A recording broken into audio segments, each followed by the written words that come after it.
Hello friends, welcome back to the channel knowledge by G. कैसे हैं आप सभी लोग? आप सभी का स्वागत करता हूं फिर से अपने चैनल पर। जैसा कि आप सभी को पता है, हम हिंदू लॉ के ऊपर एक इम्पोर्टेंट सीरीज़ को डिस्कस कर रहे हैं, जिसमें कि हम पर डे आपके लिए कुछ इम्पोर्टेंट एमसीक्यू लेकर आते हैं, साथ ही एक पर्टिकुलर सेक्शन को डिटेल में डिस्कस करते हैं, ताकि आने वाले एग्ज़ाम के लिए आपकी प्रिपरेशन पहले से ही हो जाए। भले ही आप किसी भी कॉम्पिटिटिव एग्ज़ाम की तैयारी कर रहे हैं, चाहे आप एपीओ, जेएलओ, जुडिशरी की प्रिपरेशन कर रहे हैं, आपके सिलेबस में हिंदू लॉ आने वाला है, तो आप हमारे साथ जुड़कर अपनी तैयारी अच्छे से कर सकते हैं। प्रीवियसली मैं एक वीडियो इस सीरीज़ पर अपलोड कर चुका हूं। अगर आपने उस वीडियो को नहीं देखा है तो प्लीज़ उस वीडियो को जाकर एक बारी देख लीजिएगा। फिर भी मैं आपको स्क्रीन पर दिखा देता हूं कि किस किस तरीके के क्वेश्चन हमने प्रीवियस वीडियो में डिस्कस किए थे। तो पहला क्वेश्चन हमारा किस चीज़ से रिलेटेड था कि कौन सा चैप्टर है जो डील करता है हिंदू मैरिज के संबंध में। तो चैप्टर नंबर 2 था जो डील करता था। अगला क्वेश्चन हमने डिस्कस किया था कि कितने नंबर ऑफ चैप्टर्स जो हैं हिंदू मैरिज एक्ट 1955 में दिए हुए हैं। टोटल 6 चैप्टर दिए हुए हैं।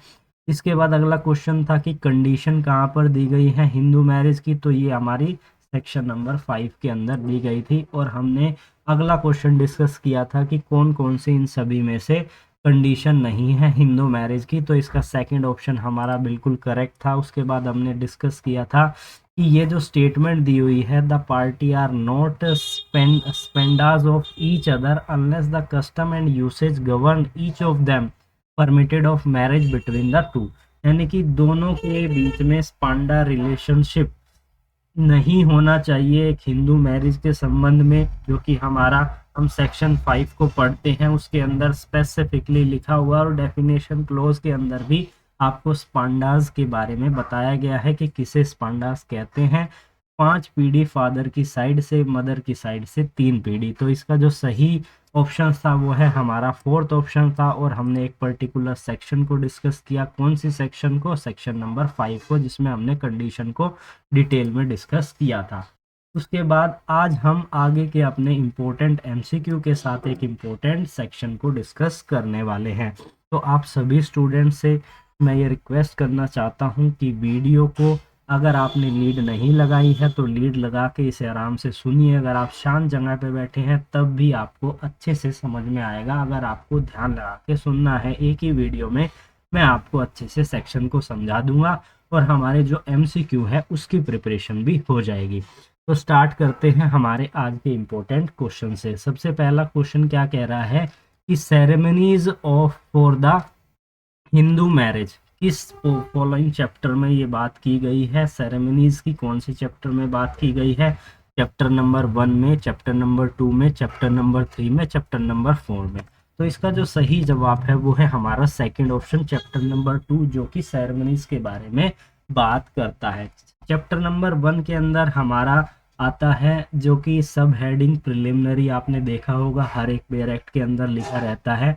उसी के अंदर हमारा शॉर्ट टाइटल, लॉन्ग टाइटल आ जाता है। अगर मैं बात करूं इस पर्टिकुलर एक्ट की, तो चैप्टर नंबर 1 में हमारा short title, long title, act की एप्लीकेशन की बात की गई है, डेफिनेशन क्लोज आ जाता है, एक्ट के ओवरराइडिंग की बात की गई है। चैप्टर नंबर 2 की जब हम बात करते हैं तो वो बात करता है हिंदू मैरिज के बारे में, जिसके अंदर सब सेक्शन जो है उसी में से एक पर्टिकुलर सेक्शन के बारे में मैंने यहाँ पर लिखा है कि हिंदू मैरिज की सेरेमनीज किस चैप्टर में आती है। तो ये हमारी चैप्टर नंबर 2 के अंदर आती है। सेक्शन इसमें हमारे 5 से लेकर 8 तक सेक्शन आ जाते हैं।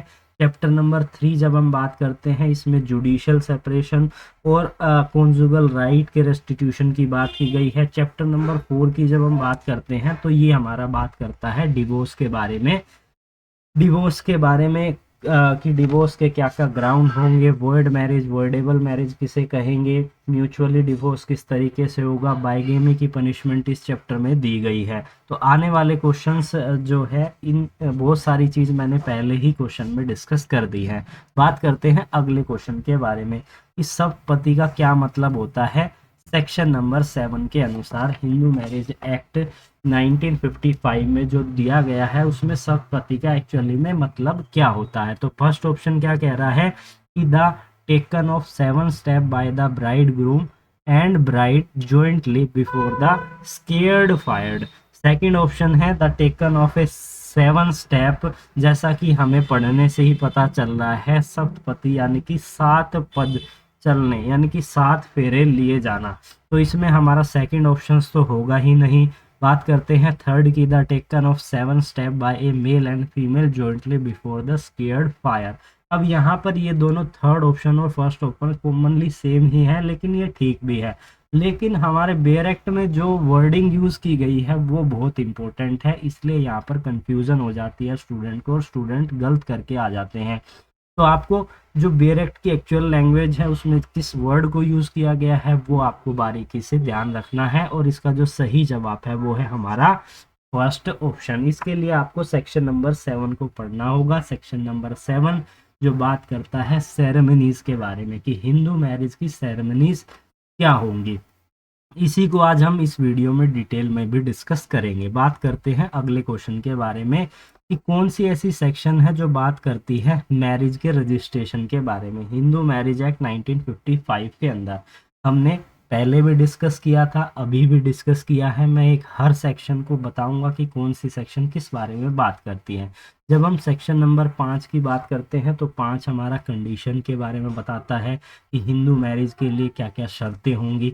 सेक्शन नंबर 6 की जब हम बात करते हैं तो ये बात करता है गार्जियनशिप के बारे में। इसे रिपील्ड कर दिया गया था अमेंडमेंट के द्वारा, जिसमें कि child marriage restrain amendment act 1978 के बाद इसे जो है रिपील्ड कर दिया गया। सेक्शन नंबर 7 जो बात करती है सेरेमनीज के बारे में। अभी प्रीवियसली क्वेश्चन जो हमने डिस्कस किया वो बात कर रहा था सप्तपदी। सप्तपदी कहाँ पर दिया गया है? सेक्शन 7 में दिया गया है। सेक्शन 7 किस बारे में बात करता है? सेरेमनीज के बारे में। अब हमारा बचा कौन सा? लास्ट ऑप्शन सेक्शन नंबर 8 जो बात करता है रजिस्ट्रेशन के बारे में कि रजिस्ट्रेशन जो है ज़रूरी होता है। रजिस्ट्रेशन करना, स्टेट जो है रजिस्ट्रेशन के लिए यहाँ पर एक वो बनाएगी जहाँ पर रजिस्ट्रेशन करवा पाएंगे। अगर करवाना है, स्टेट कहती है कंपलसरी है करवाना, तो आपको उस स्टेट में करवाना पड़ेगा जो भी स्टेट इस चीज़ को कंपलसरी करती है। बात करते हैं अगले क्वेश्चन के बारे में। अब इस क्वेश्चन में क्या कहा गया है मैं बेसिकली आपको समझा देता हूँ कि अगर आप कभी भी किसी भी मैरिज का रजिस्ट्रेशन क्यों करवाते हैं, ताकि आपके पास प्रूफ हो। अगर कोई आपसे कहे आप किसी के साथ रिलेशनशिप में रह रहे हैं और आपने शादी कर ली है और बिना आपके पास कोई प्रूफ नहीं है, तो उस प्रूफ के लिए दूसरों को दिखाने के लिए मैरिज का प्रूफ होने से बहुत सी फैसिलिटीज़ भी मिलती है। पेंशन स्कीम हो गई, या कोई आप कहीं पर किसी चीज़ को ले रहे हैं तो वहाँ पर भी मैरिज सर्टिफिकेट आपका हेल्प करता है किसी भी लीगल एड को लेने के लिए, एड यानी कि रिलीफ को लेने के लिए। तो ऐसे में यहाँ पर इस क्वेश्चन में क्या पूछा गया है कि जहाँ पर स्टेट ये कहता है कि ये मैंडेटरी है, नेसेसरी है, और आप उस कंडीशन का वोलेशन करते हैं तो आपको कितनी पनिशमेंट दी जा सकती है। और पनिशमेंट केवल फाइन के रूप में दी जाएगी। और वो फाइन क्या होगा? क्या वो 15,000 होगा? क्या वो 25,000 होगा? क्या वो 15,000 होगा? क्या वो 1 लाख होगा? कितना फाइन होगा? और इसके लिए आपको किस सेक्शन को पढ़ना होगा, ये भी इम्पोर्टेंट है। तो इसके लिए आपको कौन सी सेक्शन को पढ़ना होगा? सेक्शन नंबर 8 जो बात करती है रजिस्ट्रेशन के बारे में। इसमें स्पेसिफिकली लिखा हुआ है कि आप पर 25,000 का फाइन जो है लगाया जा सकता है। अब हम बात करते हैं अगले क्वेश्चन के बारे में। अगला क्वेश्चन क्या कह रहा है कि restitution of conjugal right and judicial separation के संबंध में कौन सा यहाँ पर सेक्शन लिखा गया है, लेकिन यहाँ पर सेक्शन नहीं है, इसको आप चैप्टर कर लीजिए। तो कौन सा चैप्टर है जो इस बारे में डील करता है? मैं सभी ऑप्शंस के चैप्टर को आपको पहले भी समझा चुका हूँ, फिर से आपको एक बार बता देता हूँ। चैप्टर नंबर 1 जो बात करता है प्रिलिमिनरी के बारे में, जिसमें हमारा एक्ट का शॉर्ट टाइटल होता है, डेफिनेशन क्लोजेज होते हैं, एक्ट की एप्लीकेशन की बात की जाती है, एक्ट के ओवरराइडिंग की बात की जाती है।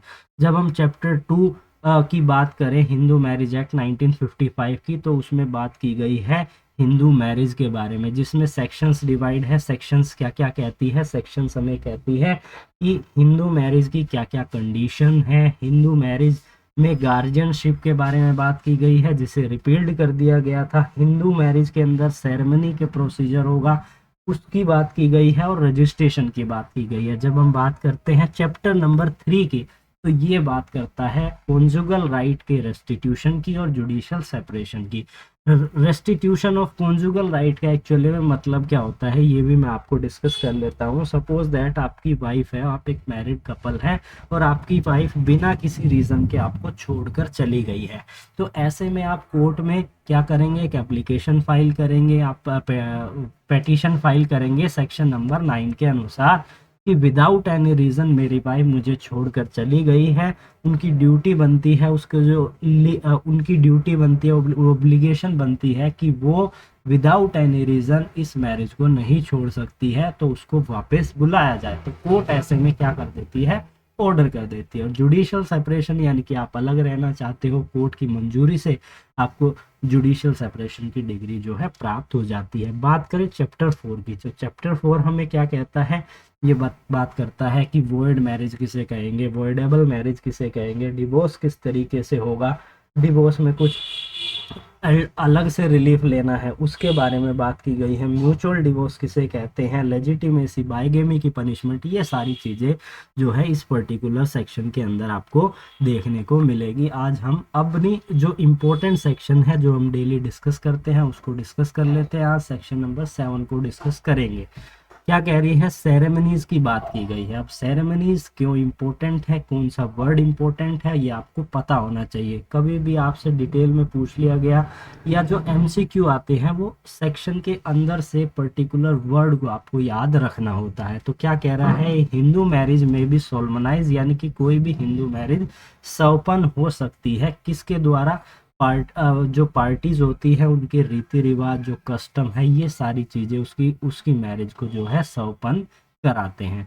नेक्स्ट पॉइंट क्या कह रहा है, where such rite and ceremonies include, ये जो रीति रिवाज होते हैं ये शामिल होते हैं किसको शामिल करती है, ये सप्तपति को। यानी कि जब भी मैरिज होती है आप अग्नि के 7 फेरे लेता है जो कि उस विवाह को कंप्लीट करता है। यही चीज ये कही गई है, marriage become a complete and binding when 7 step is taken, यानी कि पति और पत्नी, ब्राइड और ब्राइड ग्रूम ने 7 फेरे ले लिए हैं तो वो एक पति पत्नी हो गए हैं। तो ऐसे में उनकी जो उनके राइट है वो उनको मिल जाते हैं, जो उनकी ओब्लिगेशन है अपोजिट स्पाउस के अगेंस्ट वो वहां पर बाउंड हो जाते हैं उस चीज को करने के लिए। बात करें, there should be an following rite and ceremonies for a marriage to be an solemnize in accordance with the shastric manner, namely kanyadanam, vivaha homam and पानी ग्रहण एंड सप्तवती। ये 3 स्टेप होते हैं जो कि इस पर्टिकुलर शास्त्रीय रूल के अंदर आपको देखने को मिलेंगे। तो ये चीज़ें भी आपको याद रखनी है। हिंदी में मैंने यहाँ पर ट्रांसलेट कर दिया है, इसको आप देख लीजिए। फिर हम एक नए वीडियो में मिलेंगे एक नई सेक्शंस के साथ और इसी तरीके से डिटेल में डिस्कस करेंगे। Thank you. आज को वीडियो अच्छी लगी हो तो इसी तरीके से अगर आप किसी पर्टिकुलर सेक्शन को डिस्कस करना चाहते हैं, किसी और एक्ट की सेक्शन आप समझना चाहते हैं तो कमेंट सेक्शन में कमेंट कीजिए, मैं आपके लिए सेक्शन लेकर आऊँगा। और कोई भी लीगल जानकारी आपको चाहिए तो आप हमें कमेंट सेक्शन में कमेंट कीजिए, हो सके तो मैं आपकी मदद ज़रूर करूँगा।